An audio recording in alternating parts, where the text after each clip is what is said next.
నా పేరు నీలం సురేందర్ రెడ్డి. నేను national human right to information act state working ప్రెసిడెంట్గా వర్క్ చేస్తున్నాను. ఇవాళ తూపిలిపాలెం దగ్గర ఉన్నటువంటి ఒక పక్కన ఒక చిన్న ప్లేస్కి వచ్చాము.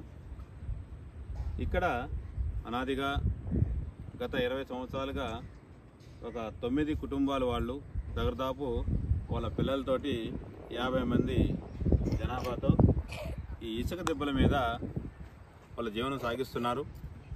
వాళ్ళకి ఈ రోజు వరకు కూడా ఎటువంటి ఆధార్ కార్డు కానీ ఎటువంటి గుర్తింపు కార్డు కానీ కనీసం ఓటు కూడా వాళ్ళకి లేదు. నిజంగా ఇంత అభివృద్ధి చెందుతున్నటువంటి మన రాష్ట్రంలో కానీ మన భారతదేశంలో కానీ ఇలాంటి కుటుంబాలు ఇంకా ఉన్నాయంటే అది కూడా వాకాడు మండలం తూపిలిపాలెం గ్రామంలో అది ఇసుక దెబ్బల మీద 9 కుటుంబాలు వారు ఉన్నారు.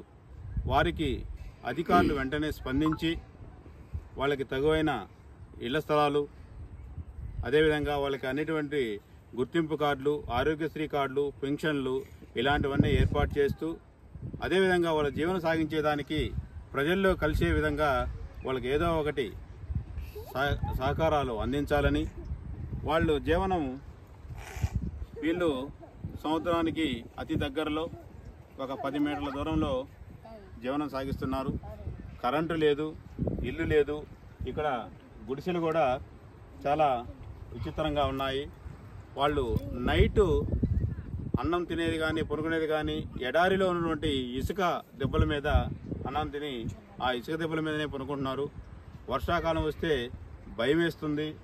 అదేవిధంగా ఈ వర్షాకాలం వాళ్ళు పక్కన ఉన్నటువంటి స్కూల్స్లో కానీ ఏదైనా పక్కన బిల్డింగ్లో వాళ్ళు ఆశ్రయం పొందుతూ వాళ్ళ జీవనం సాగిస్తున్నారు. ఇందాక మేము వాళ్ళు తాగేటువంటి నీళ్లు పరిశీలిస్తే ఆ వాటర్ పరిస్థితి అయితే మరీ ఘోరంగా ఉంది. వాళ్ళు కనీసం తాగేదానికి కూడా వాటర్ కొనుక్కొని తాగాలన్నా కానీ వాళ్ళ దగ్గర డబ్బులు లేవు. వాళ్ళ రోజు జీవనం కూడా కనీసం 50 రూపాయలు నుంచి మ్యాక్సిమం 200 రూపాయల దాకా సంపాదిస్తారు. అది కూడా ఒక్కో రోజు ఆ 50 రూపాయలు కూడా సంపాదించలేని పరిస్థితి. అది కూడా ఎందుకంటే వీళ్ళు కాలువలో పక్కనే వీళ్ళ ఇంటి ముందే కాలువలు ఉన్నాయి. ఆ కాలువల్లో ఎండ్రకాయలు, ఉప్పు కాలువ అవి కూడా ఎండ్రకాయలు, చేపలు ఏదన్నా పట్టుకొని ఆ రోజు అది కూడా వాళ్ళకి అదృష్టం ఉండి ఆ ఎండ్రకాయలు, చేపలు దొరికితే ఒక 100 రూపాయలు 200 డబ్బులు వస్తుంది. దాంతో ఒక్కొక్క కుటుంబంలో ఒక 5 మంది 6 మంది పిల్లలతో ఉన్నారు. కాబట్టి అధికారులు వెంటనే స్పందించి వీళ్ళకందరికీ కూడా తగువైన సహాయ సహకారాలు ఇస్తూ వెంటనే వీళ్ళకి కావాల్సిన ఏర్పాట్లు చేయాలని హ్యూమన్ రైట్స్ తరఫున మేము అభ్యర్థిస్తున్నాం. అదే కాకుండా ఇప్పుడు అనేక రకాలైనటువంటి పాఠశాలలు మన గవర్నమెంట్ ఏర్పాటు చేసింది. రెసిడెన్షియల్ పాఠశాలలు కానీ, గవర్నమెంట్ స్కూల్స్ కానీ, అది ఆదర్శ పాఠశాలలు కానీ అనేక రకాలైన పాఠశాలలు ఏర్పాటు చేస్తే ఇక్కడ దగ్గరదాపు 10 మంది పిల్లలు ఉన్నారు.